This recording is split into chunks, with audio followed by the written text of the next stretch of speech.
Well met. This has been Brode, and you're watching Born to be Cosmo.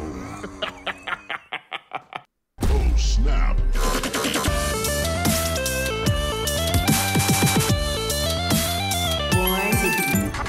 Cosmo. Welcome to Born to be Cosmo, the podcast where we talk about all things Marvel Snap. And, I usually announce that we're a twice monthly podcast at this point, but I think perhaps a more suitable description would be as convenient, right? We record when we want to. Yeah, we're the series drops podcasts. We drop it whenever we want. Second dinner has rubbed off on us.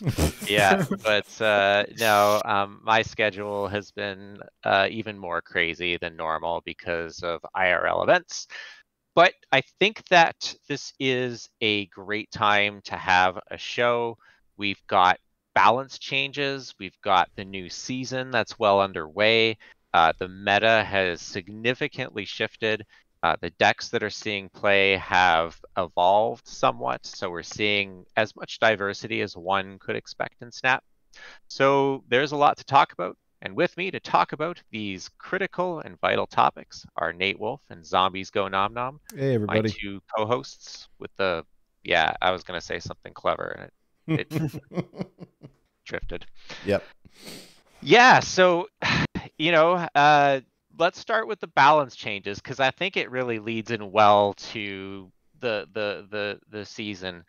So we had a few balance changes in the last not balance patch that was delayed and hasn't been released yet, but we did have an OTA. Yeah, It's coming soon, and we were expecting some things in the OTA, namely to deal with Thanos and Hela, but there were a lot of surprises in here. And, Darkhawk, Forge, Lockjaw, that one was expected. Adam Warlock, Ant-Man, Chavez, Swordmaster, Vulture. I mean, it was a pretty big change. And some very significant meta cards were hit.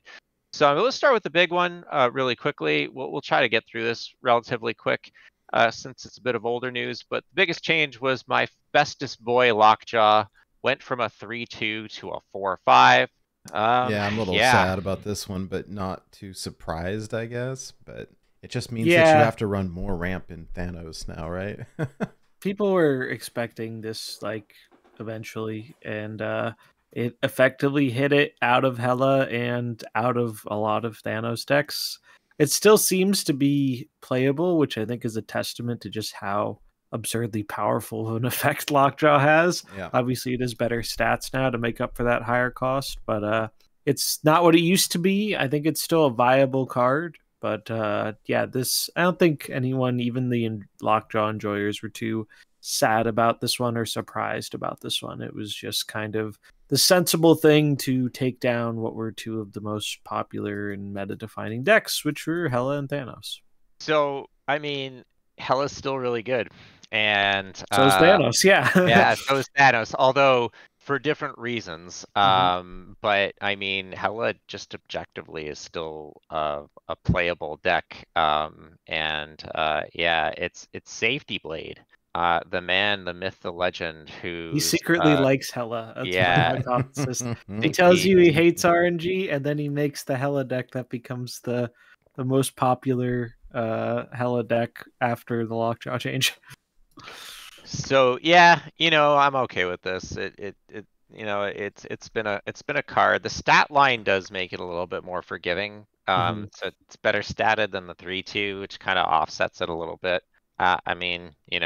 It's gonna see less play as a result of this, and that's probably for the best. The next change, again, a pretty meta card. Forge basically going from a 1/1 to a 2/2.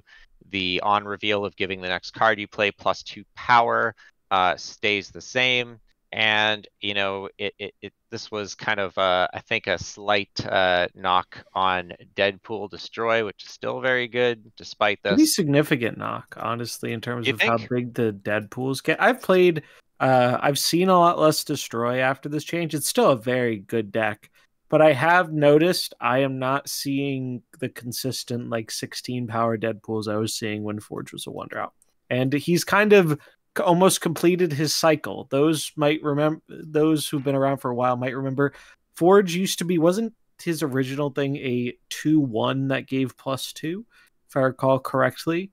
And they experimented with a bunch of different options with him. They made him give +3, but only have 1 power, and that was deemed too good in the Brood stuff. Then they bumped him down to the 1/2, or a 1/1 that gave +2, and then they said that was too good. Now he's back to his 2 cost, but he gets 1 additional power. So it's funny to see how many times this card has been changed. But I think he's finally at a point where you probably won't be seeing too much of him anymore. Some Destroy still run it. The only place I actually still like playing this card is Surfer for like Brood and Shaw stuff. But outside of that, Forge has just proven to be it really shows the difference between 1 mana or 1 extra point of power can really make or break a card. Yep. Well, can we talk about the funny one? The funny one? Well, let's just talk about the other nerf really quickly. The other big one. To say. A big one. Darkhawk went from being a 4/0 to a 5/4, which is kind of a change I don't think too many people were expecting. Or like. I saw a lot of negative feedback about this change. It's funny. They have said that apparently Darkhawk was one of the best cards in the game, which is interesting to me because, like, even during Thanos' dominance, Darkhawk fell off the map even after the blob nerf, where it was a bit more playable again. So I really do wonder how different the player sentiment is from the data they have. But apparently Darkhawk was a lot better than a lot of people thought. And so they finally nerfed him. And so now he can't do the Zabu thing anymore. They had a funny line about how, well, we also, we know Zabu's partially at fault here, but Zabu has a lot of fine decks. So we're going to hit the Darkhawk. And I thought that line was particularly funny because you could pretty much say the exact same thing about most like cards that are arguably too strong.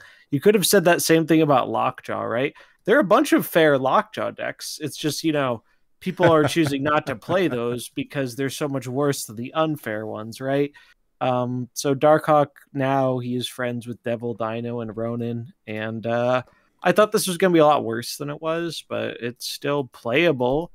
But it doesn't really, I don't know, it's made me not enjoy the card quite as much anymore, because think about how the package for Darkhawk kept getting like shaped around Zabu. Like, remember when Rock Slide was a 4-cost card and whatnot? And so it's changed so much over time. And they even say in the nerf, we expect we might change this at some point, in a couple months or something. We might change them back.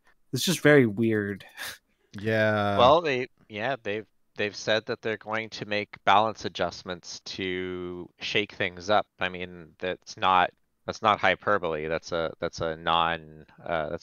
direct quote. That's what they want the game to be, and that's what they do with it. Which is I stand by that. I get why they do it, but I also think it's a very strange philosophy to have in a game that wants you to be very invested in your cards, both in terms of how expensive it can be to collect certain cards, but also in terms of just collecting splits, or like you have a favorite card or whatever, and let's say Darkhawk's your favorite card, and now it's made significantly worse for an unknown amount of time. Like, it's still playable, you can still play it, you can still win games with it, but I do think that the whole change for the sake of change thing is really at odds with their philosophy of wanting you to be invested in cards by splitting them and getting cool variants and all that stuff.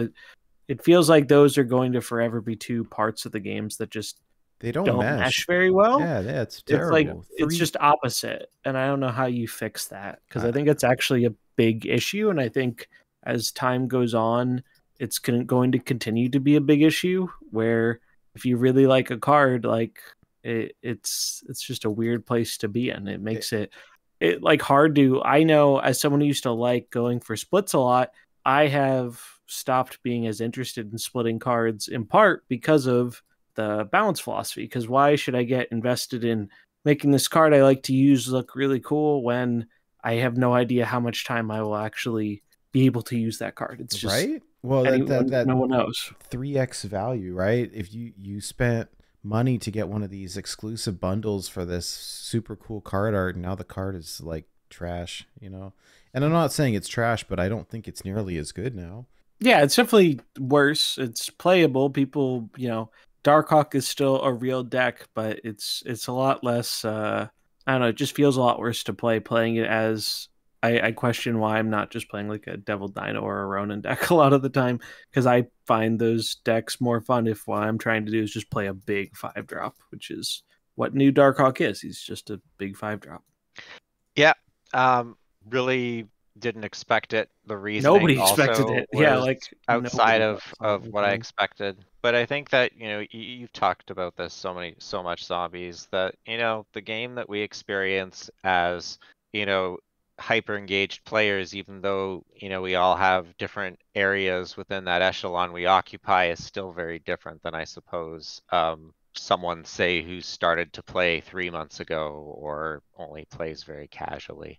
I feel like it's got to be worse for them in a way, though. Like the people who are, I remember one comment in particular, someone who was newer to the game and only started playing a few months ago, and they were really not happy because if you remember, Darkhawk and Zabu were in the caches like a month ago or something. It wasn't that long ago. And so that was kind of a good opportunity for a newer player to get to the stronger cards that puts like a whole deck together. And I had a person mention, I don't know if it was on Twitch or YouTube or somewhere, but I remember that comment because they were like, hey, yeah, I'm a relatively newer player. I've been playing for like 3 months or so. I used my resources on these 2 cards, and now I feel like that might not have been as good of a move. And I feel like I got kind of punished for that. And it's like, yeah, that's not a great feeling. So I don't know. It's the release system. I think it's just, and even for a casual player, I think the fact that we get constant changes is generally good, regardless of if those changes are good or bad. I think that's like a good thing for the engaged player base, but I really have to wonder like if it doesn't feel like a bit of whiplash for the people who are a bit more casual with it, where it's just like things change very, very often. Oh, you can't catch up. There's no way with the Spotlight cache as well. I mean, just if you want to try to get one of the new cards, you got a 1 in 4 chance. It's terrible. It's terrible. Like, well, fear not. There are new and creative ways to obtain keys, but we'll get there. Because in addition to these surprise nerfs, there were buffs, and you know, I think that some of these buffs were interesting. Some of them were good. Some of them were bizarre. So we'll start with my personal favorite one, the bizarre. Adam Warlock, the Adam Warlock main that invested in Adam Warlock. Yeah, 2-0, now a 5-4. And that is such a, like, I understand why Adam Warlock is a dangerous card and has to not ever be allowed. It just shouldn't have the text it has. They basically did what they did to 2099, except they actually made this 100% a worse card. Yeah, 2099 actually, it not in all decks, but it did have like pros from it and the stats to back that up. I don't think Adam Warlock is going to see any pros from it. It feels like they're literally just saying, hey, we get that this card is unplayable. We don't know what we want to do with it yet. So in the meantime, let's just change the stats and see if it does something or see what people do with it. So maybe you draw 1 card on turn 6, like, and the response was really funny. Like someone asked about it on the Discord, and they're like, Gunn gave kind of like a snide response about how, oh well, you know, cards that have power are a lot better than cards that don't. And it's like, yeah, honestly, that I don't think that applies here. And yeah, you don't want Adam Warlock. I know it was a really some of those Discord answers really are something. My eyes just rolled so far back that they bounced off my brain, and Yeah, it's just dumb. I don't know. Bad. It's so So- bad. It feels like they make a decision and then they'll like work backwards to justify it. Where it's like, I don't know. I think even the few Adam Warlock fans out there, I think weren't very happy about this one. It's just weird. It's just weird. I used to use it 100 years ago before they nerfed Galactus. The old school Galactus Warlock, yeah. Apparently, we have a statistic that Adam Warlock at some point in time was the only card that had a worse win rate when played than I think Agatha. So take that for what you will, but this card has never been good. There were times it saw like fringe meta play like old Galactus or there used to be old versions of C3 with like Bast that gave it power, which was neat, but yeah, this card never really saw play. It's certainly not going to see play in the future. Hey, maybe you hit it with Pixie. Maybe that's the secret sauce. But card seems bad, and it deserves a rework. Like they clearly don't want the card drawing a card to be you don't want that being a good effect in a game with 12 card decks, which is understandable. So just like change this card. Just please. change it. Yeah. And Elsa's due for a buff now, and I'm really scared that Elsa's going to be a 5/4. So I'm telling you guys. Hey! No, I'm more scared they're gonna give her the Luke Cage treatment, which we need to make Yeah, another bingo card. Drop. Yeah, we should. yeah, it's time. Well, the this Chavez treatment. Oh gosh. Well, I mean, so the next card was another buff. I think this was probably a welcome buff. Ant-Man now gets +4 as an ongoing instead of that's +3. cool. So it's now effectively a 1/5 instead of a 1/4, which That's brings good, it more in yeah. line with like premium 1-drops that have, disadvantages. So I think this is a really good change. Good change. Yeah, they came out and said, yeah, we've been like looking at 1-drops and what they like should do, and I think it's no secret that 1-drops have been kind of underpowered for a while. A lot of 1-drops, so I would like there to be more viable 1-drops. Ant-Man's a more viable 1-drop now. Yep. And well, in the not so much in the same vein, Chavez is not. I think so. They changed Chavez from a 2/3 to a 1/2. And to replace Forage, hand quotes, yeah. It's better than it was at a 2/3. It objectively was a buff. It is a better card, but it's not replacing Forge in the bounce decks. It seems bad there. The only place I think you play this Chavez is again in like the Silver Surfer with Shaw and Brood and stuff. It's pretty all right there, but I've yet to see another deck other than that deck that actually wants to play this card. It's just like 1-drops are really, they have to have a really powerful effect most of the time because the stats on most 1-drops are just not very impactful because they're the cheapest cost card in the game aside And from they're zeros. fragile. Yeah, because they're no more longer. easy to die, and yeah. So this was unfortunate. Unfortunately, I don't think this is going to bring Chavez back to people playing her very much. I actually tried it in bouts, like quite seriously, as a replacement for Forage. I think a lot of people did, right? Like it seemed like a logical conclusion to if you be like, recall, hey, I it does a was similar playing- thing. Yeah, I wasn't playing Hood, right? I was playing like Iceman, Ham, Forage, and Nico. So I tried running Chavez over Forage, and after a few, a decent number of games, Hood just went back right in. Chavez went right back on the bench. Yeah, it's just not good enough between the fact that you don't get it on the final turn. That's and the big reason. the other big one is you're also not guaranteed to hit a card you're going to play. Right? Like sometimes you play Chavez and she hits a card that maybe you're playing her on a later turn and you just don't have time to play that card. And then you're essentially just playing a 1/2 that didn't do anything. And that's really, really bad. So not great for America Chavez. No, so hopefully they find a new role because this is a great example of a card that I played a lot of, and I have some awesome art and splits. Yeah, people love Chavez. Like Chavez is one of the more enjoyed cards, and a lot of people didn't really like the change in terms of just like her not being as playable. And it's a good example of the people get invested in a card, and then even if it maybe is a right thing to do for like game balance, it doesn't change the fact that it feels really bad for people who've been very invested in like the card or the character and can't really use it as much anymore. Yeah, next buff I think is probably one that's of more inconsequence. Swordmaster went from being a 3/6 to a 3/7.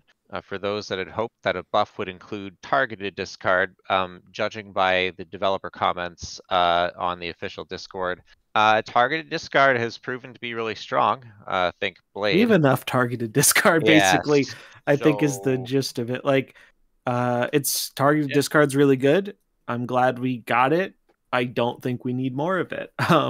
This is some cards are okay to be more like mediocre, and I think they're basically just tuning up the fact that like a lot of these early pool 1 and pool 2 cards got power creeped. Yeah, right. Yeah. Like Swordmaster was never exceptional as a 3/6, but that 3/6 at least used to be a bit more above rate. Yeah. And now that we're getting like more of these 3/5s, 3/6 is just kind of a pitiful thing for an effect that, you know, isn't very powerful most of the time or has a downside with RNG. So this was a good change. I've tried this a little bit in Surfer with Proxima using like this and Sif. So you like guaranteed discard Proxima on the last turn as a 0/7.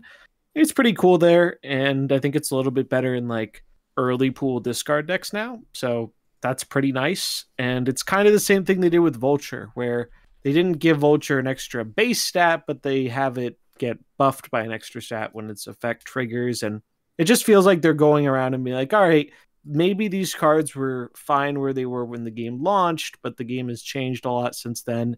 Let's try and give them a little bit more power so they can at least feel a bit better. And I think that's kind of a good thing.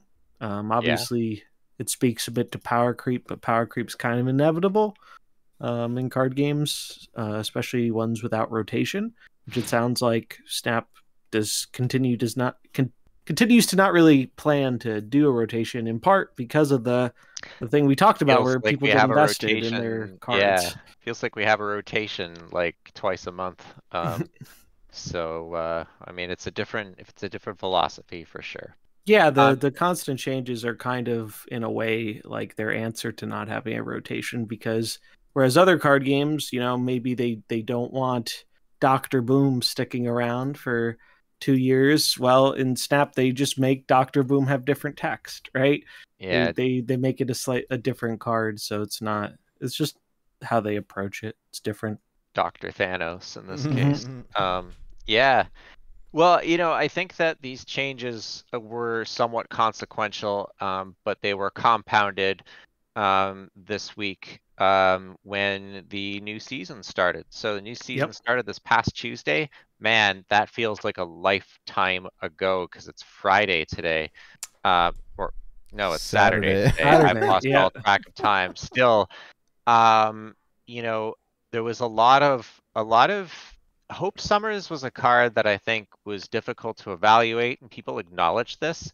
But, you know, because Hope rhymes with Cope, there was a lot of memeing going around. But within a couple of hours of release, I think that everyone started to realize that this was not a repeat of Shaw or Black Swan to a lesser extent. This is a powerful card that supports many different archetypes and, you know, fundamentally shifted the meta. And I think that this is probably, if you're a sometimes season pass purchaser, this probably is a month where would recommend. She's a card worth picking up.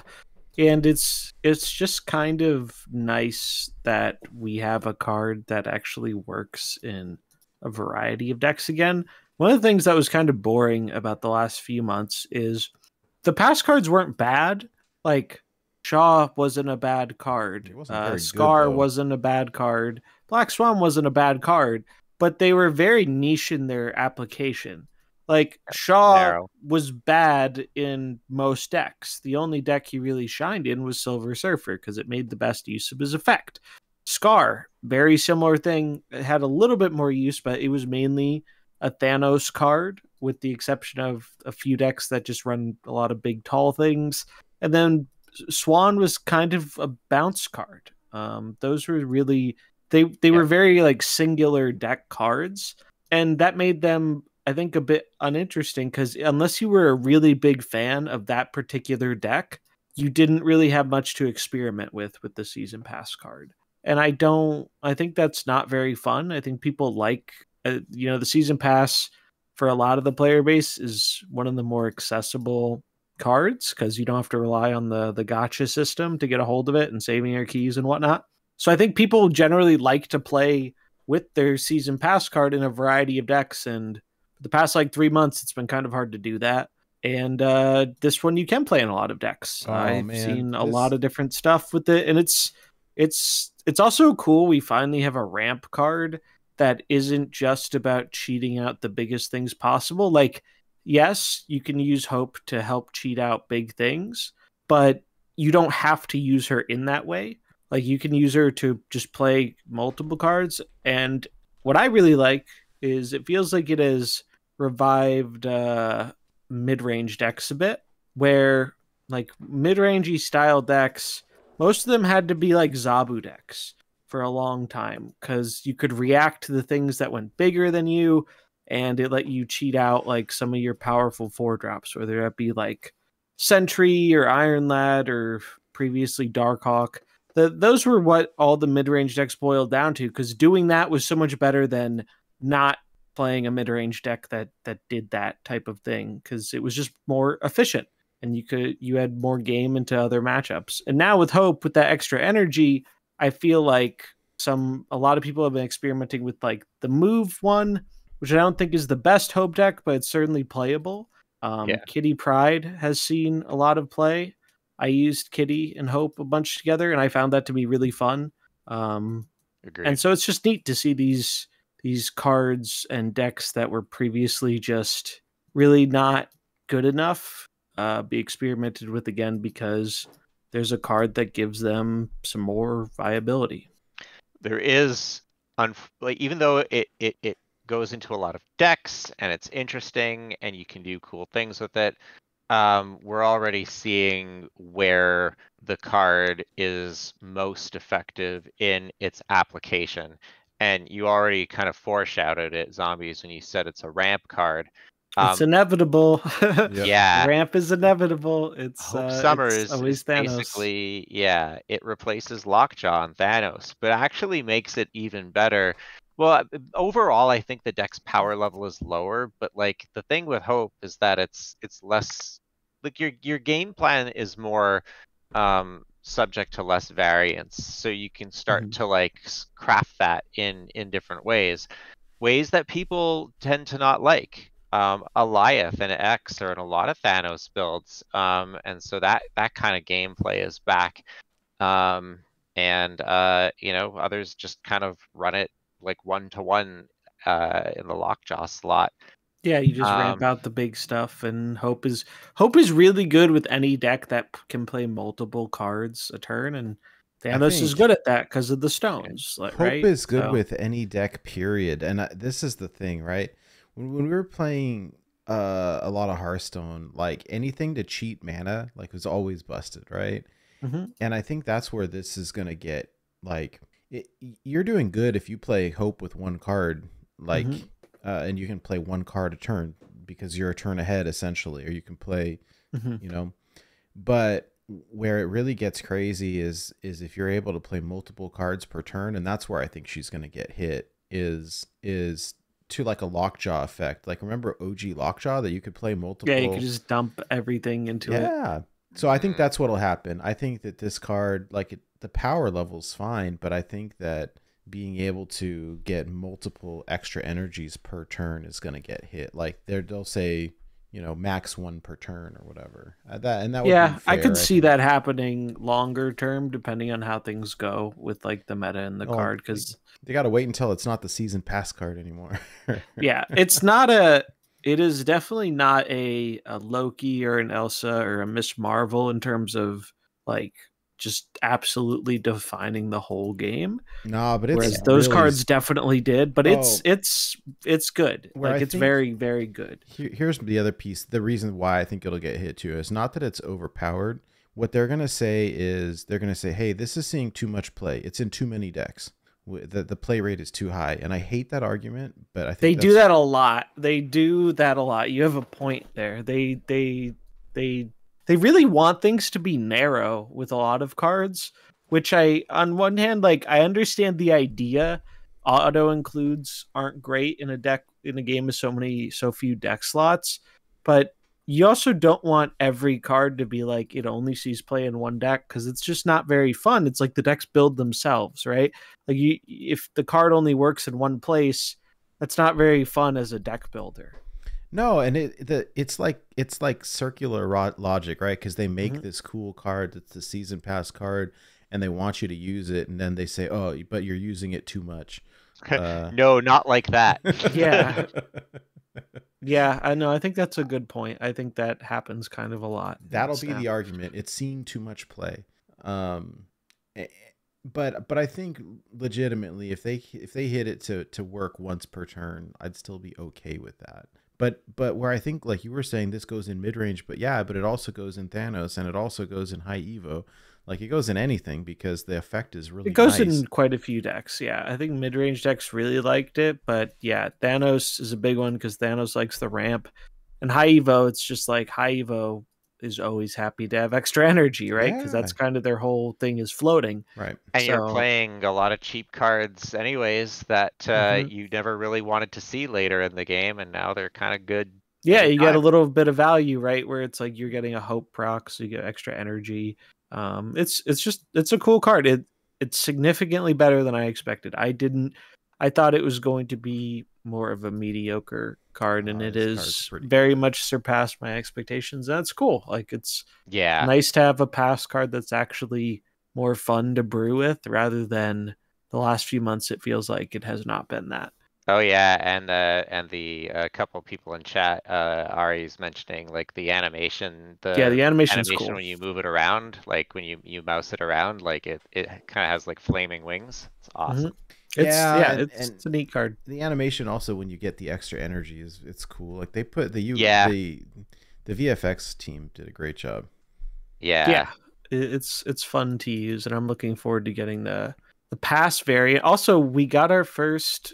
I mean, I guess it still is a pay-to-win emote, but we got our first emote outside of the albums in the past this month. That's how they should have done it for a long time. I like that. 100%. Yeah.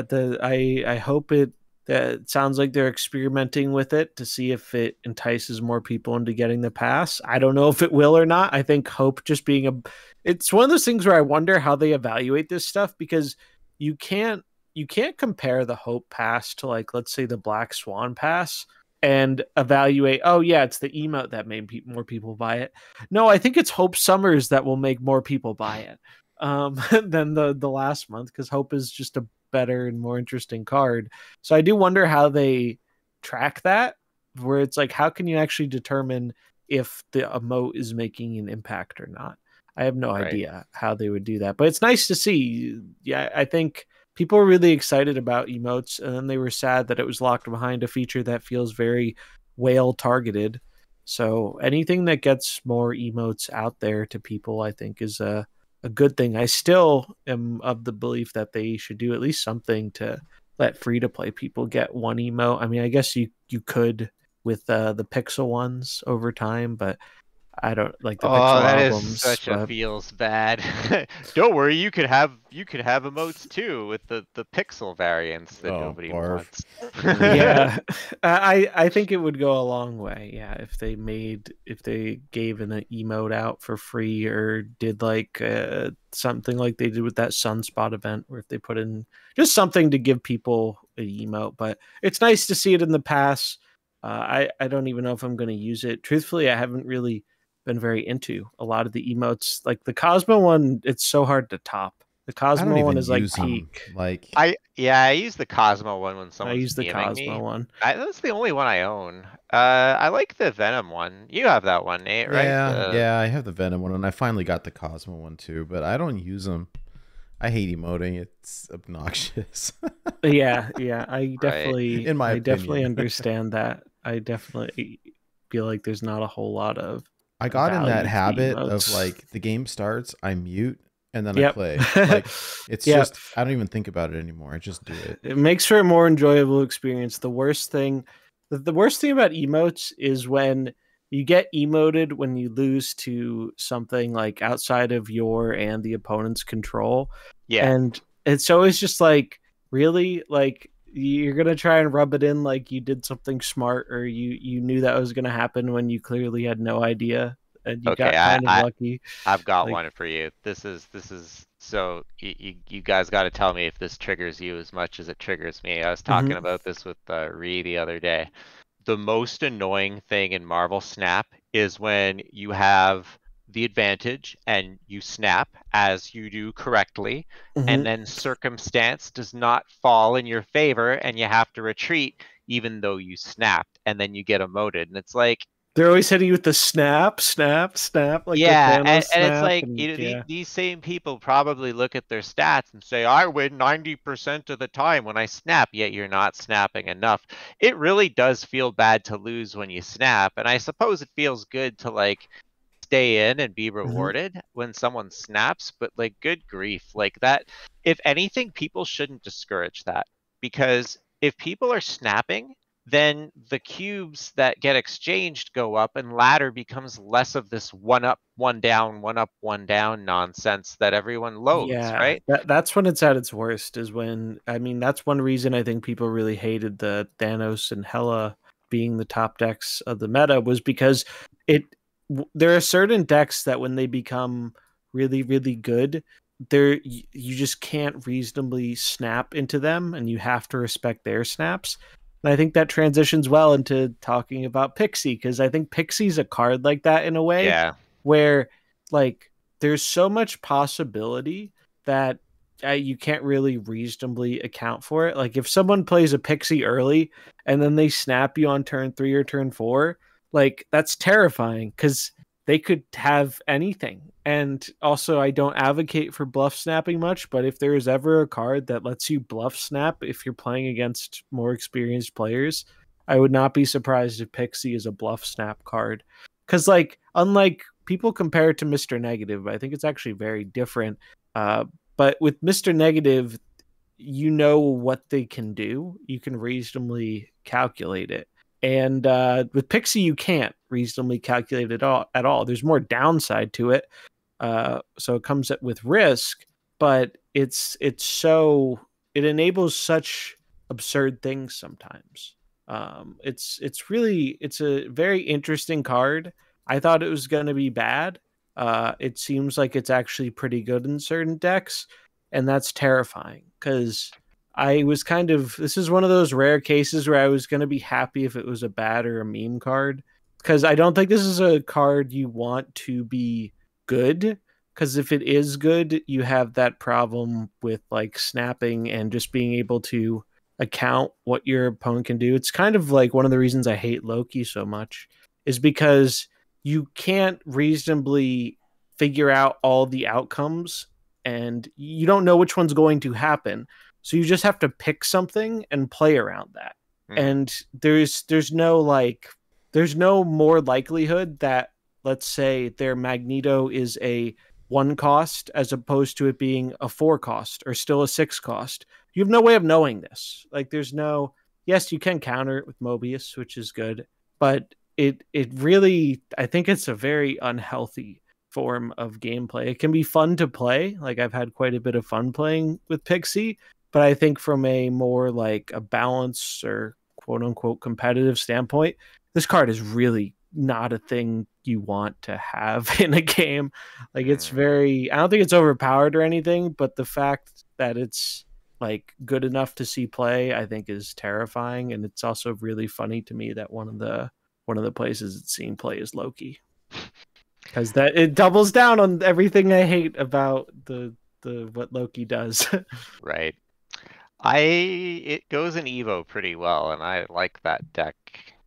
It's very cool in Evo. In Hope in Shame to Evo, admit. I think I played Safety's version. I almost Yeah. got an Infinity ticket. I lost to Thanos in like round 10 on game 3, which was unfortunate. But the Evo deck with Pixie and Hope is really cool. Lot of Mobius out because of this card. Because Pixie decks run Mobius, so they can turn off the downside of if a big card gets flipped to a small card, or like if your 1-drop suddenly costs 5. So being able to turn that off is nice, but it also hits all the other Pixie decks, right? And this is only going to get crazier next week when we have another cost reduction card, Mockingbird, coming out. More people are going to play Mobius to counter that card, and yeah, it'll be interesting to see what happens. But I think most people have been surprised by Pixie. I haven't picked it up yet. Do you guys think it's worth, like... Do you like to play high Evo? Yes. Yeah, it's like Evo or Loki, I think, are the decks where this card is the best. I saw someone post it in a Darkhawk version, which I thought was very interesting, and I tried that out earlier today, and it felt pretty good. It's weird. I think the decks that benefit from it the most are the ones where you're not, like, everyone, including myself, tried these kind of all-in versions where you ran Wasp and Yellow Jacket and then 6-cost stuff, and you try and get like zero cost big things, but that ended up being a bit too cute. And it turns out if you just put it in a deck with good cards like the High Evo shell or the Loki shell, you don't really need to make your deck super greedy, because if you make your Miss Marvel cost like 1 or 2, or your Loki cost 1 or 2, turns out that's really good. Like, you don't necessarily need to be doing it on a 6-drop, which is, I think, the big thing people realized.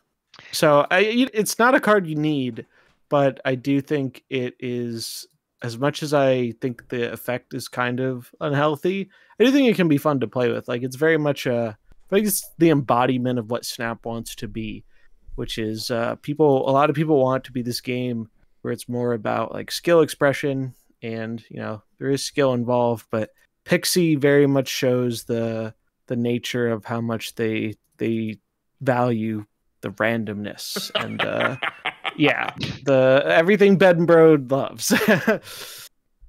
Yeah, I've enjoyed. So here's the thing, Nate, and I fear that if I tell you my thoughts on Pixie, you're gonna go out and hit the button. Well, I might. I have enough tokens that I could get it, or you don't need to get it.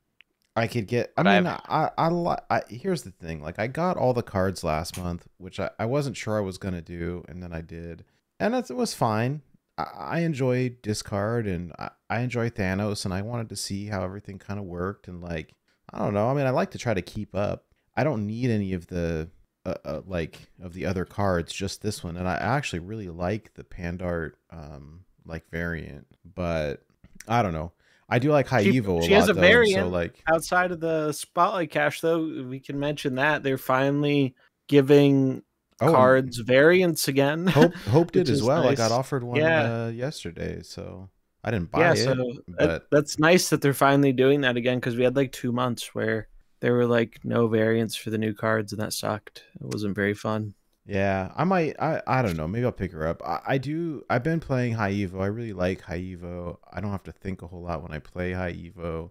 And she is very fun in High Evo. So the thing with High Evo is that the list hasn't really been like optimized, but like it's looking like you don't have to run Magic anymore. Oh, you don't have to run the Infinite anymore, and you can start playing cards like Eliath and X, and it honestly, like, I like Evo, I like Pixie and Evo, and I really like playing Eliath on people.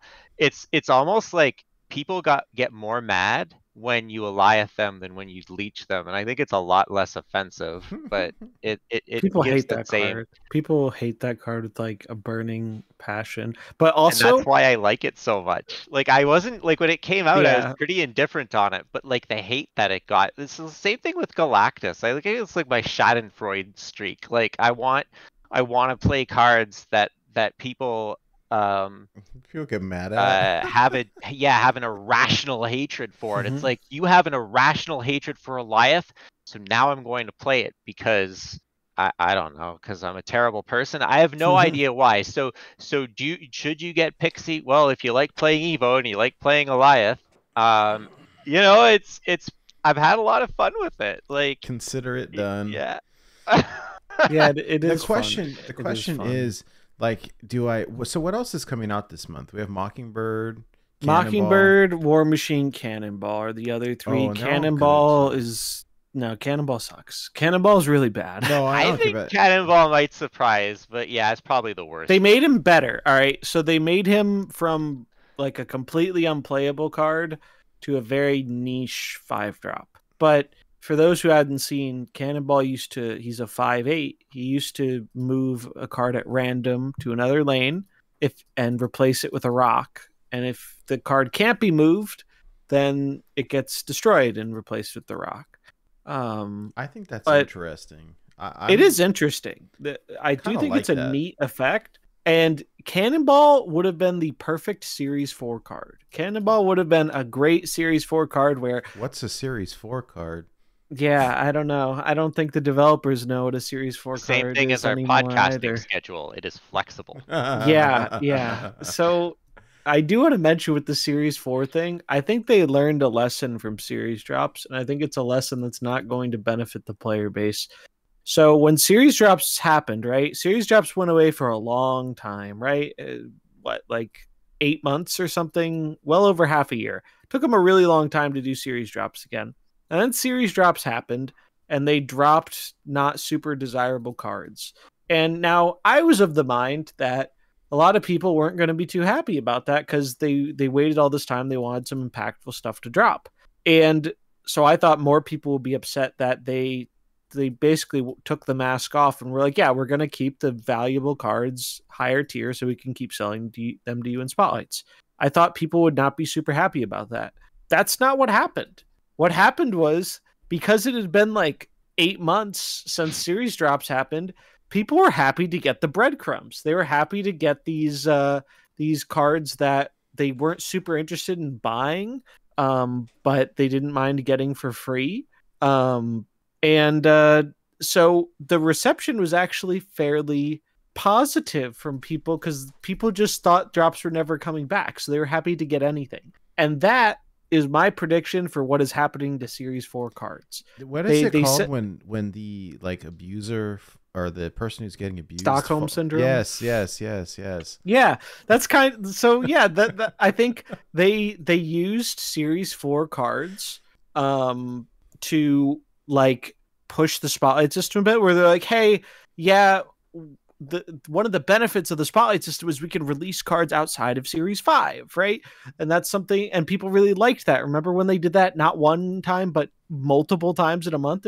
People really liked that. They felt like they could access the new card. But they've also said one of the reasons they're selling more cards and the reasons they're messing with things is because they feel they're people are getting too many things. They're like that's keeping so up more. Up. I know. It's ridiculous, but I think that's what's happening with. Here's my prediction for Series 4 cards. So we didn't get any Series 4 cards last month or this month. There was one the month prior. I think it was Meek was the Series 4 card. My prediction, there will be no Series 4 cards next month either. And then the month after that, so what's that, April, May? In May, there will be one Series 4 card and everyone will be so happy. And that's how they're going to do it, is they're going to do it once every like 3 to 4 months instead of once every, it wasn't every month, but it was most months. They had one Series 4 card. But I think that's the way they're going with it, because they want to make it harder for people to get cards outside of the spotlight caches. Whales have an excess amount of tokens, but if you don't spend a lot of money on the game, a lot of people are starved for tokens. And so changing the token cost doesn't matter quite as much when you're opening from the caches, but it matters a lot when you're picking up with tokens. And so a lot of people save their tokens for the Series 4 cards because they could get more value out of their currency. And now I think we're just going to see a lot less of the Series 4 releases because they realize they can just get away by putting them in Series 5. And by the time they actually do bring back a Series 4 release, it'll have been so long, people will just be happy it's happened rather than taking a look at the bigger picture, meaning like, oh, hey, yeah, this used to be the norm. And now it's a rare occurrence, and we're supposed to celebrate that. So little rant, but I think if the past has shown us anything, I think it has shown us this, right? They start generous with something and then they scale it back. Remember when the first or the second weekend mission was 1,000 tokens for Silk, and now we've had like months and months of 200 on Series 5 cards. And then we get gaslit because they say, oh well, people were complaining about it being variable. It was different. Each time, so yeah, and so we just decided to make it 200. It's just nonsense. Bro, 1,000 down to 200. Like, yeah, we would have been happy if you made it 500.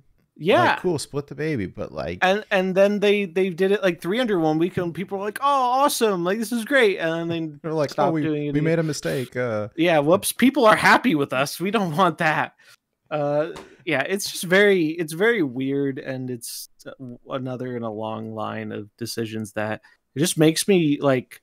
I like the game, but the more decisions I see like that, the less I feel like I want to give them money, because I don't like rewarding decisions that I think are actively bad for the player base. Oh, speaking of giving them money, can we talk about these bundles that went out this week? Like, would you like to purchase Gambit? This for is $50? so insane. Yeah, they've been doing these for a while, where it's they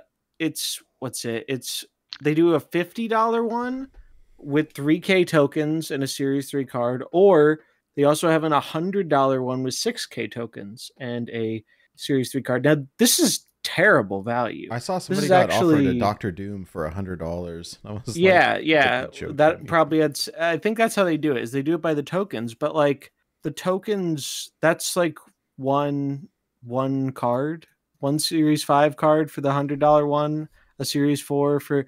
My guess is players who are Series 3 incomplete might use their tokens to gamble on the Series 3 cards more, and so the tokens are a little bit more valuable to them in that way. But this, if you are a newer player, I'm sure most will probably realize this, but this is some of the worst money you could spend as Snappos on something like this, because you will get the Series 3 cards naturally over time, and the cost to tokens you're getting is really terrible. It's just, don't fall for the for you value here. It's garbage. But I'm sure some people, it only takes one person to buy it for every 100 that don't, to make this an effective thing. So unfortunately, it probably is effective at what it's designed to do, but it feels rather scummy to me. Yeah. Well, I got a deal special for me this week also. That was kind of a bit of an eyebrow raiser. So, full disclosure, before I got this offer, I was given what you have on the screen. So I was offered this, I don't know, last week, I think. And it wasn't $9.99 because I live in Canada, where our money is worth less. It's about $15. Or $14 rather, but with the tax it's closer to 15, and I thought that was a reasonable value. Actually, I didn't get credits. I got gold. Gold and it was credits. A comparable amount.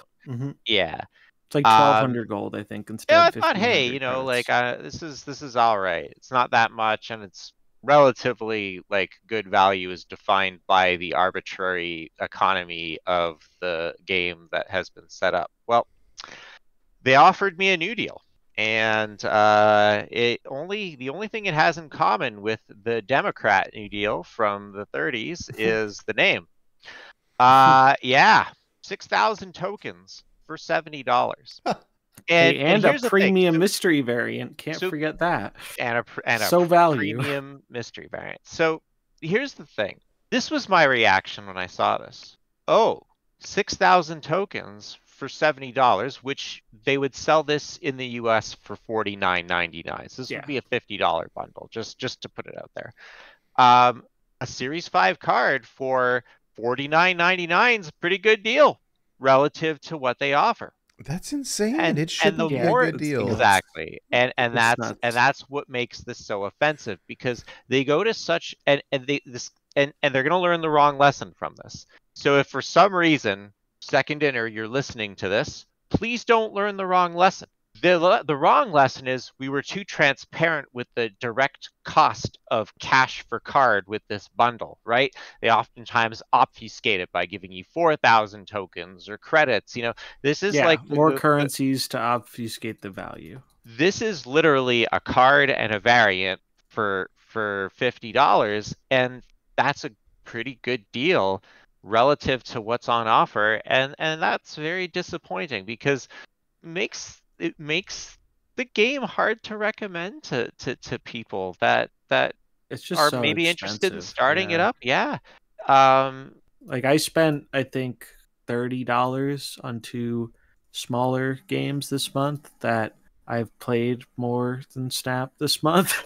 And it's just like, I know it's not the same thing because people, as someone who does YouTube content, people love to toss around how do people spend so much money in a mobile game when you can buy like a AAA game for less than that? And the ultimate answer to that is always different people value different things, right? Like not everyone has time to sit down on a PC or a game console, whereas they might have time to play a game here or there. It's, different people enjoy or have time for different things. But that said, it's like, it's just, it gets so ridiculously expensive for when you get in the late game. Here's the crazy thing. The cost is a big problem, but I have one bigger complaint than the cost of the game, or at least the financial cost. You can't take a break from this game without basically not ever getting yourself back on the treadmill, right? Like it's very difficult to come back. I've seen it happen multiple times to people, and I think we're going to see a lot more of it this year, but I've seen multiple times where people like the game for one reason or another. Maybe it's a bad meta, maybe they're preoccupied with other stuff in their life. The reason doesn't really matter. People step away from the game for a bit. And mind you, this is often players who are very invested. These are people who did the whole Series 3 grind. Like they've played a lot of Snap, and some of them have resources saved up too, like tokens or credits or caches or whatever. They step away from the game. They come back 2 months later, 3 months later. You know what a great example of this is? One of the bigger streamers who has come back to Snap recently, Mogwai, he quit the game like I don't know, like months and months ago, like maybe like a year ago. Pretty publicly, if I recall. Yes. He had an issue with the monetization. Surprise, surprise. But it's been really interesting to watch him because even spending money, like he's a streamer, it's his job, so he's more open to spending money to catch up, right, than your average person would be. Even with him spending money and engaging with some of the larger bundles and all that, he is still missing so many cards from the times that he wasn't here, and he missed out on resources and cards. Like the spotlight weeks are better for him, right? Because he has multiple cards he doesn't have. But that on its own is not enough to catch up from taking all this time off. And I completely agree. I think that is probably one of the biggest issues in Snap is that it doesn't give you time to breathe. It's very demanding that you log in every day if you want to keep up with the game. And while I think that was probably a good thing for them initially, I think as time goes on, it can drive people away. Because if you're having a frustrating time with the game, if you're not enjoying it for whatever reason, you feel like you can't step away from it, a lot of times what I see that does is it results in people stepping away completely, where they feel like they're always going to be behind, so they never come back, or they try and come back and then they feel so behind they quit within a week. Yep. I've seen that a lot of times. Like at least other card games in the genre, like Magic and Hearthstone, they give you a little bit of a break where you have your weekly quests, right? But you can stockpile up to 3 dailies before you actually start to miss out on anything in those other games. Right. Snap really needs that, in my opinion. Oh yeah, gosh! You and have I don't to log think in every 6 hours or 8 hours or something. It's really you can get by once a day, clear the stuff out. That's like the bare minimum to not miss anything. But it's just, if you're not enjoying the game and you feel punished for it, I think it really makes people reevaluate their relationship with the game and if they want to continue engaging with that. And I think just having the ability to take a day or two off if you're not enjoying it or you don't feel like engaging with it would go a long way towards reducing burnout. And I'm worried that that's something they're going to be too afraid to do because they think they get all this benefit from the fact that, hey, we're getting people to open up our app every day. So the chances they engage with our shop and our game and all that are higher. I think they are going to start to see diminishing returns on that this year, where it's also going to lead to a lot of churn and burnout, especially of dedicated players. And that's really, really bad. I think that's one of the economy stuff aside. If there is one thing they could change to Snap, I think that's the one thing they should change, is find a way to make it feel less punishing to take some time away. But unfortunately, with their philosophy and the philosophy of mobile gaming in general, I don't think they're ever going to view it as a positive thing to do that, which is really not good for the game and the player base. I stepped away from another live service game for almost 2 weeks because I played it way too much in January, and I have a lot going on right now, just with life and work. And I really kind of, when I came back to play the game, it didn't feel like I was punished. Sure, I missed out on some things, but it wasn't a problem. It was like, okay, I'm just gonna pick up from where I left off, and we're good to go. You can't Star Rail has banners like for a gacha, like characters, and it's every 3 weeks it rotates, right? The spotlights functionally are like a banner in a gacha game, and they last for a week. And so the conveyor moves a lot quicker. Now, granted, Star Rail is an RPG, and the gacha element are the characters, so there's fewer characters, etc. But I mean, in terms of how the game is consumed and how one spends money in it, they're very similar. And so I think that that's very important to figure out. And I'm trying to be constructive about this, because it's not like I'm gonna quit and walk away. Life circumstance will mean that at some point I'll have to put the game down, and it means that there's a better chance I won't pick it up, and well, that's a lose-lose for everyone. So 100%. Banking quests could help. I don't know.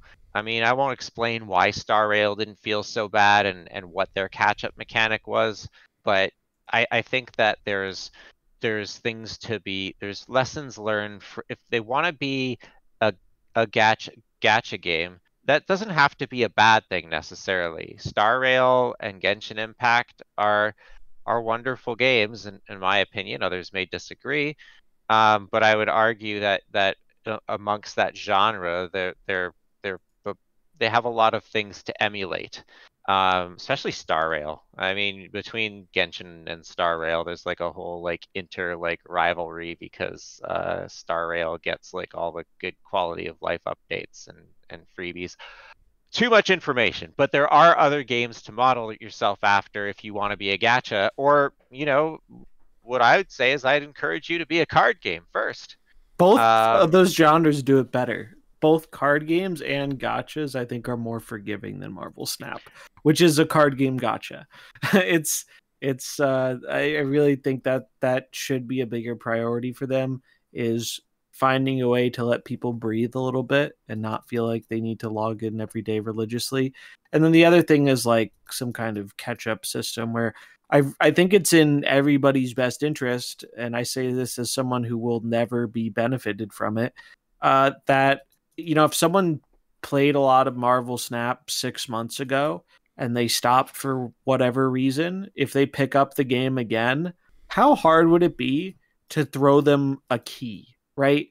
Like throw them one singular thing so that they can get a card or something. Like, obviously there are always concerns with, you don't want to reward people for not playing the game. Like you have to find a way to balance that, because I think Marsh and Boo told me how he and a friend of his, they played Pokemon Unite, and that game was so forgiving with its catch-up stuff, they actually had a cycle where they would play it and then they would stop for 2 weeks because it was more efficient to get the welcome back stuff, which was very funny to hear about. That's kind of how I'm playing Hearthstone. Like, yeah, you know, yeah. So you I'm can not- do that, and Yeah. that's something these companies are, you know, they don't want to make it so you feel like you have an incentive to not play the game. That's a bad thing for them.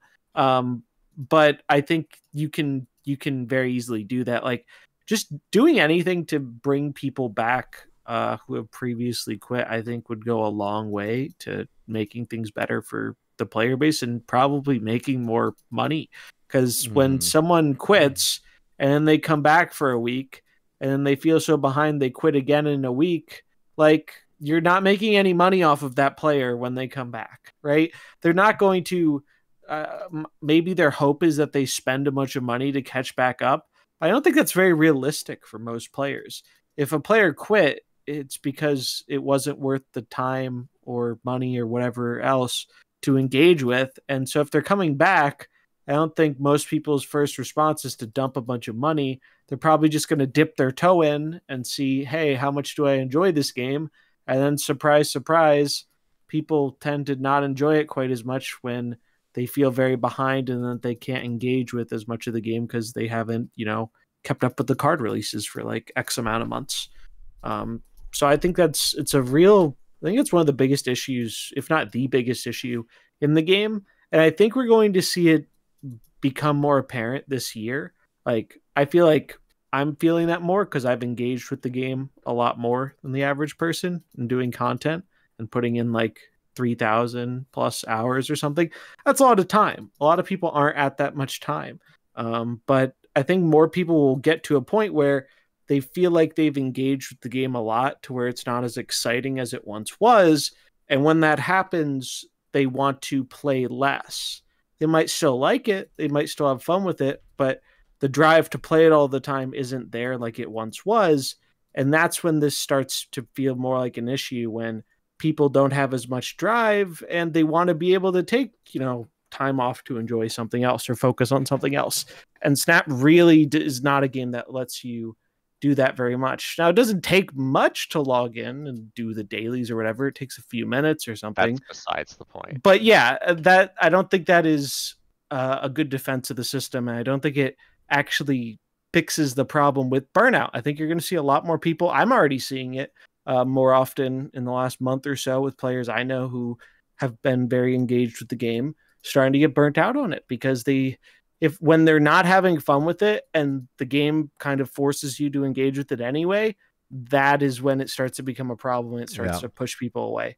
And then because of all those reasons we just talked about, they're much less likely to ever come back, even if the game changes to where they might enjoy it more, whether that's because the balance changes or new interesting cards come out or whatever, or a new game mode. It doesn't matter because by the time they try and come back and engage with that, they've fallen so far behind, it feels like they can't engage with that. Yeah, so I think about that equally as I do with the expense of the game. I think it's the biggest problem in Snap. Like, I actually think it's worse than the price of the game. I think it's legitimately the fact that the game is like a recipe for burning people out of it. And I think that is very worrying for the long-term health of the game from both a player point, from a content creator point, from like a business point. I think it's bad for everybody. So I really, I would like to see them actually try and deal with that. And I'm worried that they don't see it that way, or they're not aware of this issue or whatever, or they don't view it as much of an issue. And I think it's one of those things where by the time they realize it's an issue, it might be really hard to correct. Yep. Well, I guess the bright side is that as I've played about half as much time as you, I'm not quite as I'm still kind of in a honeymoon with the gameplay. But I think that sometimes even if I want to play my games and I can't, it feels really bad. So it's just it kind of feels punitive. And I know that's not the intention, but that is, it doesn't make the feeling any less valid. For sure. I think you'll see more people. Like I very much think that is going to be the big thing to tackle this year. Because I think it's going to become more and more apparent. It's like the game had a really good honeymoon phase in the first year, and it's been interesting to see, at least on the more engaged community side, how things have changed over time. I feel like that has started to wear off on people, which is pretty normal. But I remember in the past, when people said anything critical about the game, there was a lot more backlash to saying something critical. The backlash feels less like it's toned down a lot. Yeah, it still can exist, but it is. People are a lot more. They're a lot less willing to defend a lot of the things in the game than they were a couple months to a year ago. And I think there are reasons for that. I think that the magic has worn off in some ways, or it's not as potent as it used to be. And specifically with some of the economy decisions, people feel like it's not really something worth defending like it used to be. Yeah. I'll never understand why people jump to defend bad decisions. Like, it just doesn't make any sense to me, but it's weird. Whatever. It's because people are invested. That's really comes down to. I mean, I get it. I'm invested too, but I still want to call out like terrible things when I see it. I mean, I don't know. You know, it kind of. I want the game to do well. Like, I really do. I enjoy the game, but like, I want to see it succeed, but I also want it to be like, I don't know. Oh, speaking of business decisions, is this a good time to talk about the gold pass thing? I think that kind of ties in a little bit. I don't have a picture for it, but it sounds interesting. It looks gold in general. Yeah, so it's why don't interesting. You explain us what the gold pass is, Zombies? Because not everyone has probably heard about it, because it was kind of a pretty late-breaking niche item. Yeah. So I did a little video about it. SnapFan, highly recommend checking out SnapFan. In the era of a lack of data mines, and their second dinner is very much anti players being able to know stuff ahead of time. SnapFan is still doing the good work, the best they can to get us information early. So big shout out to them, because I know it's gotten a lot harder. And this is courtesy of them. So definitely check out their site, show them some support, because I think they very much deserve it. Because without resources like that, it's a lot harder to plan, and it's rough. But yeah, so this is something a lot of other gachas do. But it sounds like Snap is going to be implementing a gold pass. Now, what is a gold pass? Basically, at least the currently data mined version, and we might see this as soon as the patch on Tuesday, it sounds like. The gold pass, for $5, you get an upfront amount of gold, and then when you log into the game every day, you get an additional amount of gold. And that'll be for 30 days. So like the whole month.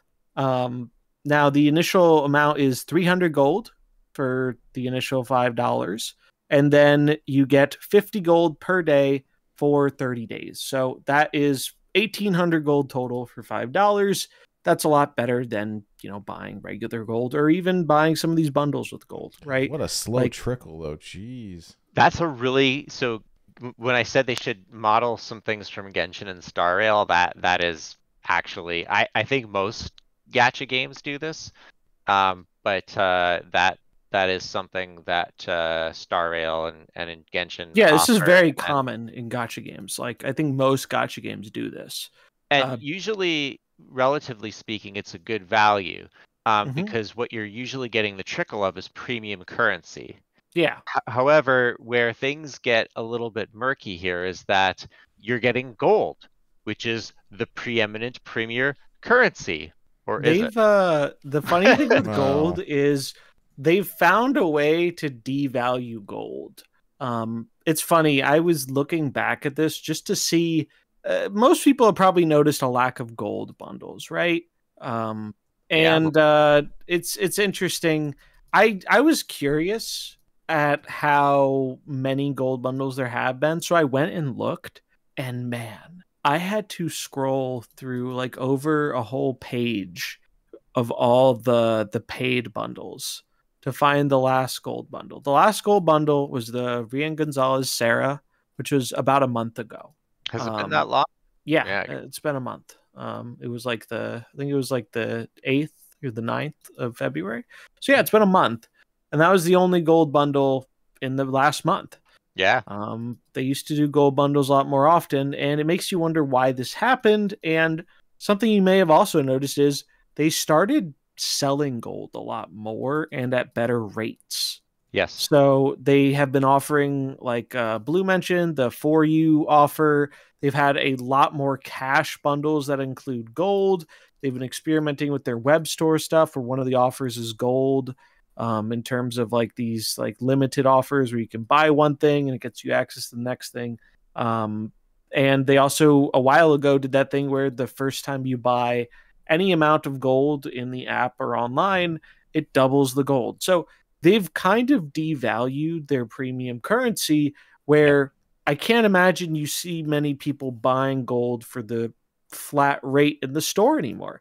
I know I haven't in a very long time. I haven't even bought the 3 higher tiers of it with the double gold. I've never bought those. And I'm someone who long ago in the past would buy gold for the regular rate. And now it's just like, I feel like they've devalued it, where they've sold it for less, and that's great, right? It's nice to get a quote unquote deal. But now I think we're seeing the results of they've realized, oh, we're actually selling our gold for less, so we can't give people as many gold bundles that have other premium currency like credits or tokens or whatever, because we gave out so much of this gold, or we sold it for so much less, that people are going to get more progression than we want them to get out of that gold. And I think what's going to happen as a result of this is people, and I got so many comments about this. I did a video about the gold pass. It did rather well, but something I noticed, I didn't even say this in the video, so it's not like I poisoned the well. This is just something people kept saying over and over again. Are poisoning the well. I know. You're the heel of Marvel Snap. Yeah. How dare you heel. What people kept saying was how much, like, yeah, this is a good, quote unquote, good value for gold, but it's only a good value if I can use that gold, or if I have stuff I want to use that gold on. And I was thinking about that, and I'm like, what am I using gold on right now? And the real answer is I'm not. I'm sitting on like 8K gold, and the only thing I buy is an occasional variant. Yeah, like there are very few gold bundles. The Rian one was the first one in a long time I bought, because I collect the Rian ones. It was terrible value. The progress value wasn't there at all. Oh, that Sarah is so good. It's beautiful artwork. Sarah. Love the artwork. The progression value was really bad, and I think we're going to see a lot more of that, where the gold bundles are few and far between, and when they show up, they're not going to be good value like they were in the past. And previously, people have been conditioned to like always hold out for a better one, right? That was kind of, the data mines definitely had a part in that, where people were willing to wait on less value ones because there'd always be like a better one eventually, right? Even if that better one got changed or whatever.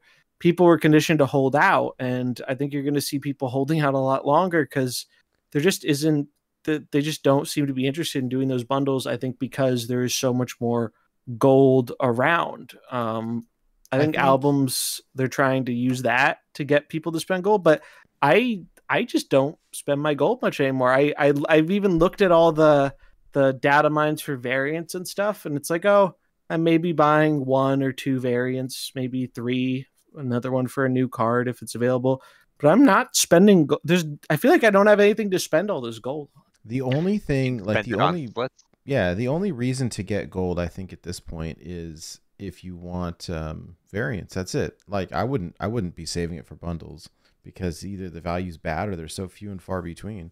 So yeah, that's kind of where we're at with it. And I feel like at some point they're going to have to change what they're doing with that, where maybe they will stop or sell less of the gold for a discounted rate, and then we'll start getting some of these better gold bundles again. But I don't think that's something that's going to happen short term. I feel like for the next few months, we're probably going to see maybe 1 gold bundle a month if we're lucky. And I think they're going to be similar to the Sarah one, where The currency value isn't there. It's really just, do you want this variant or not? And you get some bonus stuff with it, which just, I mean, I know for me personally, I don't engage with most of those. I just don't find them very worthwhile, unless I really, really like the art. And as someone who has a variant for almost every card in the game, except like 5 or 6 of them, I don't need more variants for cards I already own. Like I just don't. There's no value there for me, which is great because I'm not spending money. Like I'm just like, all right, I just won't engage with this, and I find myself engaging with less and less of the things they offer me. Like as someone who used to buy a lot of the more expensive things, who owns all of the fancy whale track variants, which they've also seemed to stop doing.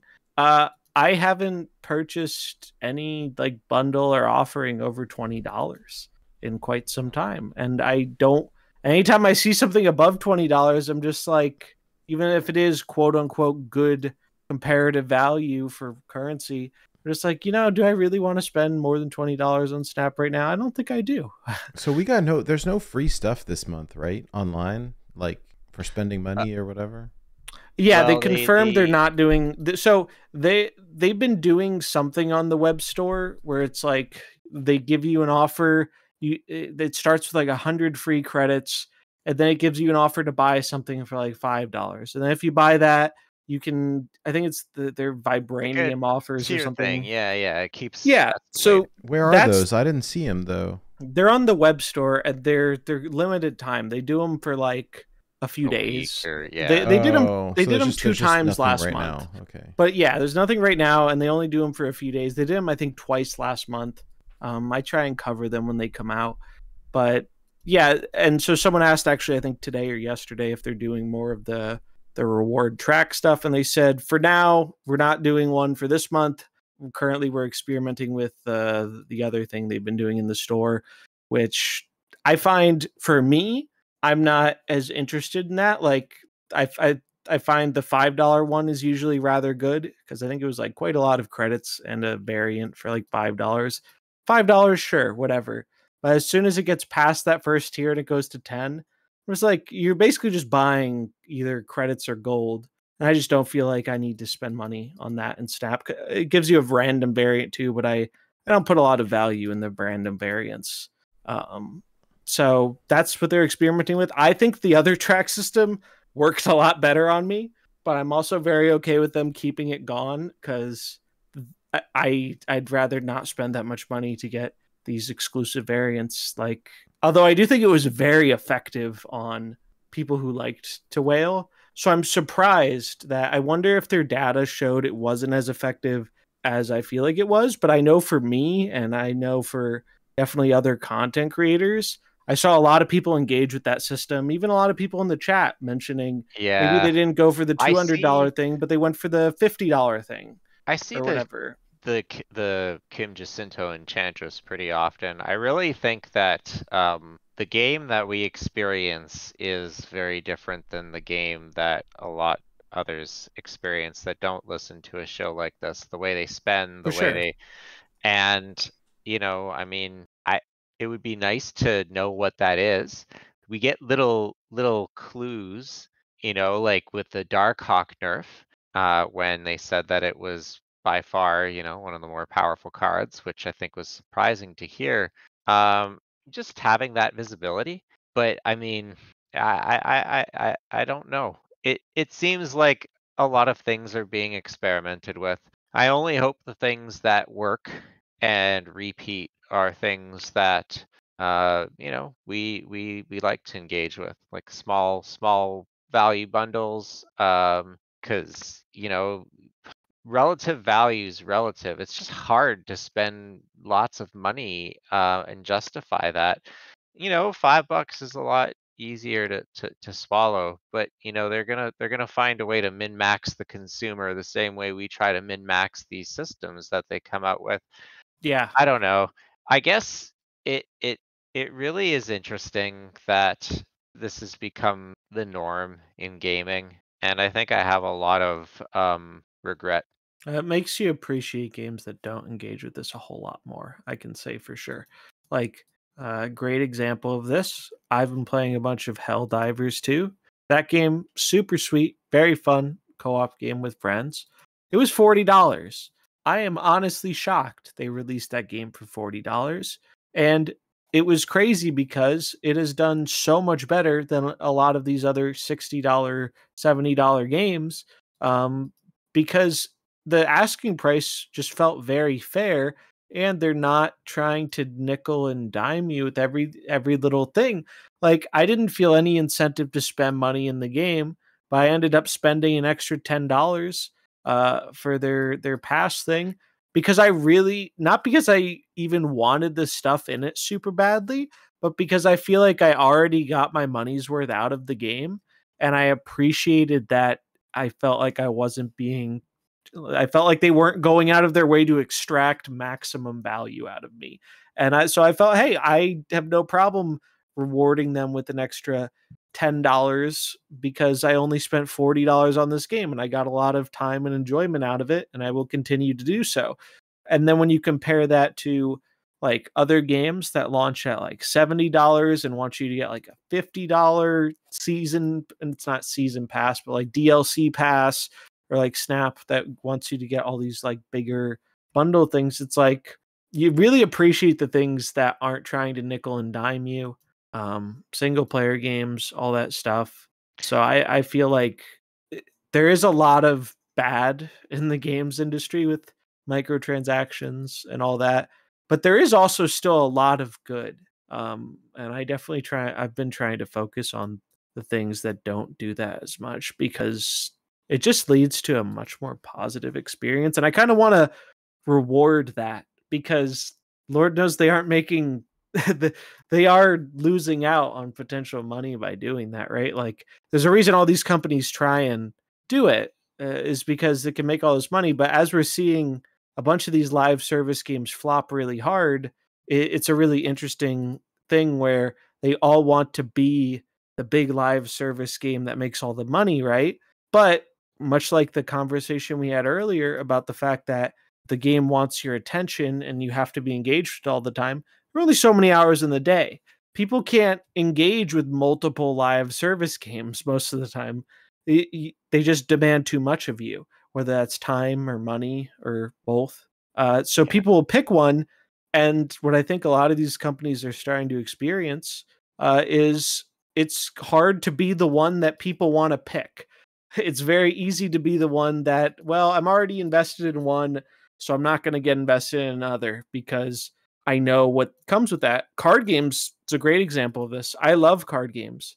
I have absolutely no interest in learning another one, even though it might look interesting, like the Disney one or the Star Wars one or whatever, because I don't have the time or the money to get invested in something that I know requires those things. Even the Pokemon one? Because you don't know how to play Pokemon TCG, right? The Pokemon one I'll probably do for the sole reason that I've always loved Pokemon as an IP.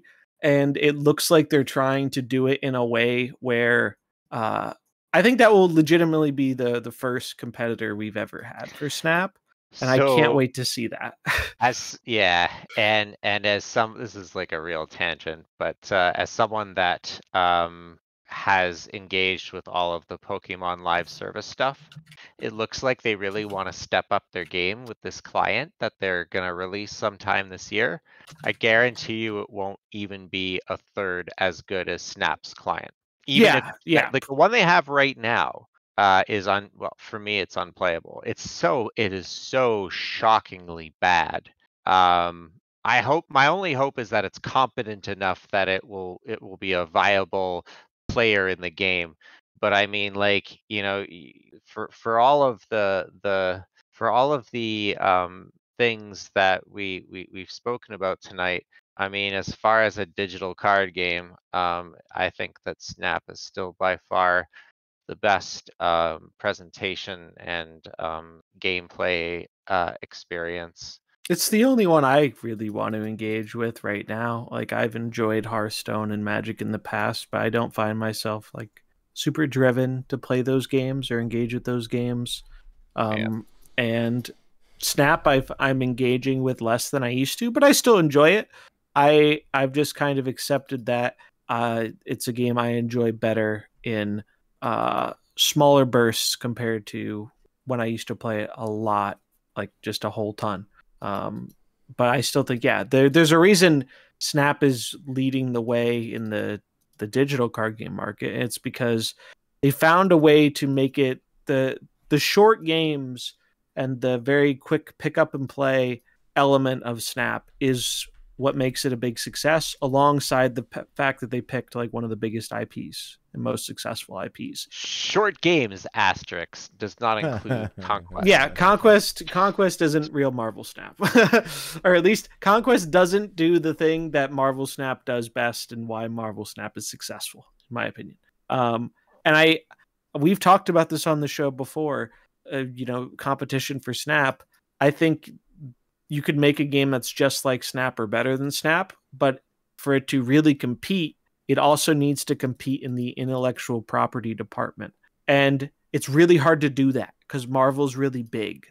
So I have a question, and maybe but Pokemon can do that. Pokemon, yeah. I do want to say Pokemon's like the only one that I think is bigger. So here's hoping that they bring some legitimate competition, because I'd like to check it out. I'd like it to be successful, and I'd like it to put some pressure on Snap to do things better. I just, knowing how bad Pokemon is handled as an IP for it's a different company though, right? Like it's always different depending on the company that does it, right? But it's not. So yeah, the Pokemon company did TCG Live, which is the current client. DNA is doing the new one. But it looks a lot like TCG Live, so I'm kind of nervous because TCG Live is so bad. Yeah, I know we've talked about how bad that is. So we'll see. I want it to be good because I love Pokemon, but like I think that there's a very good chance that it's gonna get released and everyone's gonna play it for, like, it's gonna be like DC Dual Force. It felt like for all right, hold on. It's not gonna be like DC Dual Force. Because why? In because terms of not the in terms of just how just because the IP will carry so much further. The game could be bad and it'll be better than DC Dual Force. Because when I say DC Dual Force, I don't mean it will die like DC Dual Force. I mean it'll be as like clunky as the client was. Okay, all right. Yeah. It could be, although I'm gonna hope that it's not. I fully do not expect it to be in the same ballpark of, I think Snap really went all in on the fact that it was a mobile game, and it found the best way to make a client for that and succeed for that. And it's actually quite remarkable. They actually made such a good PC client eventually. It took some time, but the PC client's really pretty good too. Yeah. I don't think we're going to see another mobile card game beat them out in that regard. I think that's one of the things they did better than everybody else, and they're ahead of the game. It's kind of like when Hearthstone first released, how it had that like physicality to it, where the only other competition was like Magic Online from the 90s. It just it was a step ahead, right? And that's what I think they captured again in Snap, is they are a step ahead in terms of mobile UI design and presentation. I think most people would agree with that, even those who have fallen off the game, or even people who view it in a negative light. I think that's something everyone can kind of agree on, is they really did nail the presentation. It is a nice looking game, and it's enjoyable to like engage with the interface. And Pokemon's not going to be close in that regard. But if the gameplay is good and it's passable in terms of presentation, I think the IP will carry it very, very far, because people love Pokemon. Pokemon's fun, man. Everybody likes Pokemon. Yeah, I think it's like the only IP I could think of that's bigger than Marvel. Like, there are very few that are bigger than Marvel. Pokemon's bigger. So I had this conversation with a friend of mine earlier today, and they asked me, is Star Wars bigger? And I was like, I don't know. It's big. Certainly up there with Marvel. Bigger than Marvel or Pokemon? Pokemon's the biggest. Stack rank them. What are the biggest IPs? Marvel, Pokemon, Star Wars. Stack rank them 1 to 3. I mean, I'm sure there's a real answer for this, and I don't know what it is. But I'm curious. I think Star Wars used to be, but I wouldn't be surprised if Marvel is bigger now, especially because Star Wars has had a rough go of the third trilogy. Oh, did it? Yeah, the third trilogy of movies did not go over as well with people. Like they've regained some of that with shows and whatnot. But I do think also factoring in like Star Wars was really, really big for a long time.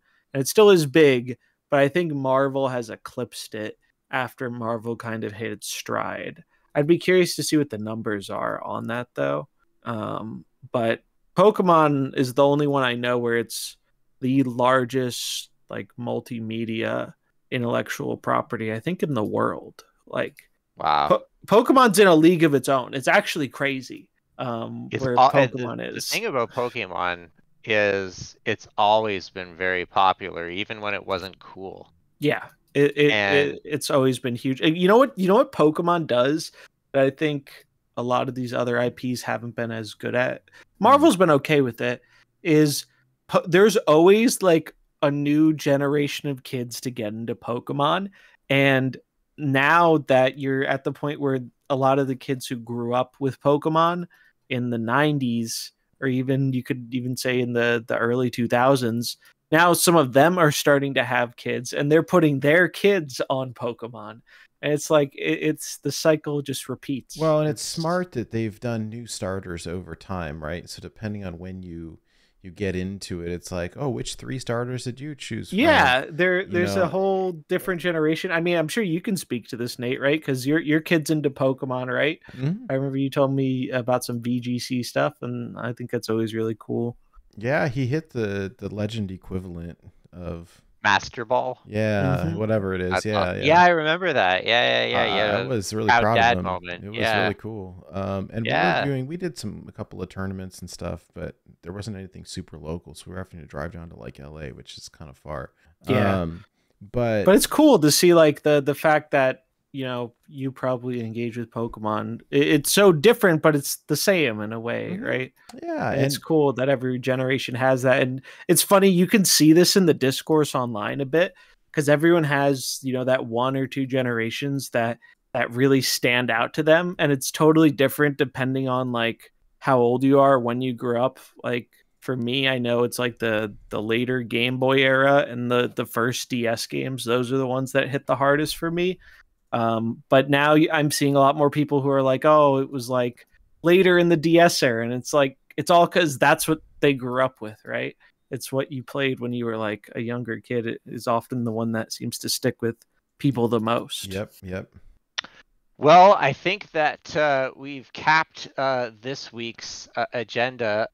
So question, when we come back in 1 to 2 weeks' time, to see what's up in our favorite card game, what do you think is going to be hit with the nerf bat in the OTA? It's very early days right now. The meta's still very much in flux, but I'm curious to hear your predictions before we bid everyone adieu. Sure. Well, big prediction: Elsa's finally gonna get buffed on the regular patch. We're getting a patch on Tuesday. They're finally going to do the Elsa buff is my prediction with that. But don't expect anything there for game balance or in terms of like nerfing anything, because they lock those far in advance, and that they save that for OTAs. But I'm really hoping we finally get the Elsa buff that they alluded to a long time ago, because she is a bit better right now.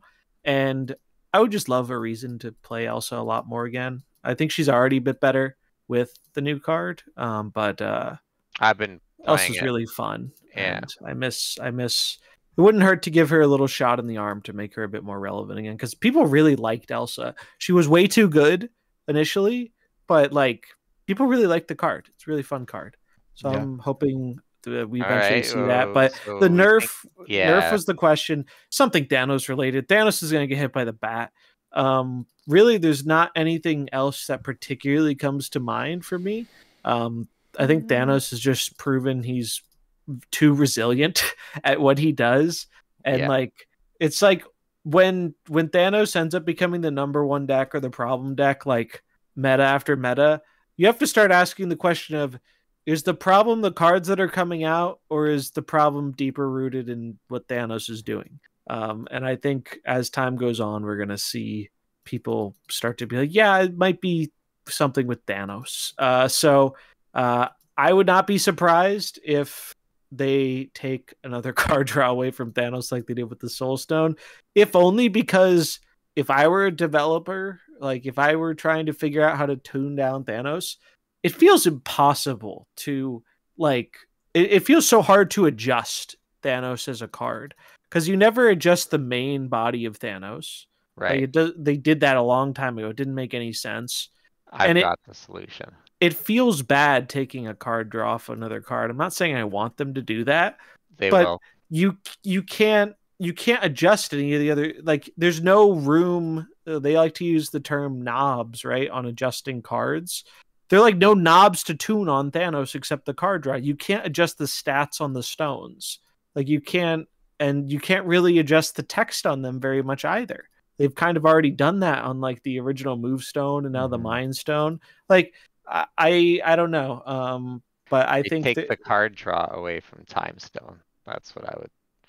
I could see it. That could be the next one. Yeah. Yeah. I think that's what's going to happen is they're going to take a draw away from Thanos to reduce the consistency of it. It's not something I particularly like, but I also kind of empathize with the fact that Thanos is interesting. I like when Thanos is a good and playable card. But like he's really hard to adjust. And God, is it annoying when Thanos keeps being like the best deck. It's fine when people are playing other stuff, but I think we're going to see, especially with Mockingbird releasing next week, I think we're going to see something similar happen again where we have a nice varied thing going on right now, and that'll probably continue, I don't know, throughout the week a bit. And then Mockingbird will release, and then people will realize just how ridiculous Thanos is, and he'll get a little bit better. It's going to be Blob all over again. Yeah. And then he's going to, remember when Thanos Blob was the best deck and how it was like over half of the games you played? Yeah. I think that's what's going to happen again, and then it's going to result in another Thanos nerf, which is unfortunate, but I think that's kind of the direction we're trending in. I don't think there's really anything else that's that much of an outlier. One thing I think will happen, but I don't think it'll happen soon, is I think they're going to take the can't have its power reduced away from the Ebony Blade. Yeah. They're going to take away that or the fact that it can't be destroyed. When they made that change, Shadow King was one of the most played cards in the game. Now, scaling decks aren't as much of a thing. Shadow King, I never see Shadow King. It's very rare as a tech card because it doesn't do a whole lot. And it sees fringe play. So I think that if the Ebony Blade decks end up being too good, they take one of those defense mechanics off of it. Because having two of them is pretty wild. It's pretty crazy. It takes a lot of work to make, but yeah, it is a lot of work, and I don't hate it, right? Like if they didn't do this, I won't be bothered. But that's something in terms of predictions I could see happening. But there's not really anything else. I guess like Nate said, maybe in the future. Nate thinks that Hope's going to get nerfed. I think that there's a good chance that could happen considering how good it is. Do you think it'll get nerfed this month? Not this month. Definitely not this month. If they didn't nerf Loki and Miss Marvel in their respective months when those are way, way bigger power outliers, they're not gonna nerf this. They would not nerf Hope in the same month because I don't think Hope is anywhere near the level that those cards were. And I just don't see that happening. If they were to nerf her in some way, which I don't really think they need to, but let's say she becomes like a meta tyrant or whatever, I would be very surprised if it happens before the next pass comes out. Like, I think it would be the only time they've ever done that was Elsa. And Elsa, I think, is legitimately up there with like original Zabu in terms of one of the most broken, if not the most broken season pass card they've ever made. So I don't think they would do that to this card. Do you think, Nate, that they'll wait till next month? Yeah, typically. I mean, just based on history, I think that they would wait until. I mean, number one, it takes them a little bit of time to get the data and lock in changes ahead of time. But I also think it's in their best interest to push this as long as the season pass is around. And then as soon as the season pass ends, they can tweak it without feeling like they're like angering everybody who bought it. Well, they will still anger everybody. Oh yeah, they will. They will anger more people if they do it while it's still in the thing. Like, remember when Elsa got nerfed, a lot of the more engaged player base was pretty happy about it because we could all tell she was overpowered. But man, let me tell you, on various different social media, I saw so many people so mad about Elsa being nerfed. They were furious. And I think that's just one of those things where the season pass card is a thing people value differently than anything else, especially if you're a small spender who doesn't buy every season pass, where it's like you finally decide to buy one after skipping, the last few that didn't interest you, and then it gets nerfed. It does some serious damage to consumer confidence. Remember back in the early days when they nerfed Zabu and Surfer, and they actually gave us like 2 paragraphs about, the responsibility of balance in the game because they knew how mad people were going to be that they nerfed these season pass cards. I do. Yeah. Those were certainly the days when they actually felt they had to back up the reason they were doing something. gotta evolve or perish, I suppose. Well, I think we're gonna call it there. And we're going to be keeping it Cosmo by scheduling our next podcast at a flexible time to be determined. And I'll offer a 3-sentence justification as to why it wasn't at our regularly scheduled time. Hopefully things will be back to normal and we can get back onto a more regular cadence. I know it could be frustrating for the few people that do like to catch us at a regular time. But those that made I think it worked out though. Like at least in terms of the timing, I think this worked out great because I think it was a lot more fun to talk about the new stuff right as it's new, as opposed to normally our cadence doesn't work out with like the brand new season, right? Like we would have done an episode with the nerfs, but there wasn't really a lot to talk about outside of the nerfs. So I think it was cool that they kind of worked out for the best that we got to talk about the nerfs, but also the new stuff. And I really enjoyed some of like the larger topics we got to talk about this time. I thought they were really fun. Yeah. All right. Well, we're going to make an executive decision right now. Born to be Cosmo, Marvel Snap podcast, instead of twice monthly, flexible broadcast times. Yeah. Just like series drafts. Everyone loved that decision. Born to be Cosmo are the series drops of Marvel Snap podcasts. Yeah. Maybe that's not a tag phrase we should go with, actually. Probably not. We'll have to go back to the oven on that one. All right. Well, thank you to everyone that was joining us for the live show. For those who are watching us on YouTube, we appreciate you as well. And for those that listen on your podcasting platform of choice, we appreciate you as well. Thank you for listening to us rant and rave about this game that we love. It's passion. So don't confuse critique with us not being passionate about the game. It's the opposite. 100%. So appreciate it. Catch y'all next time.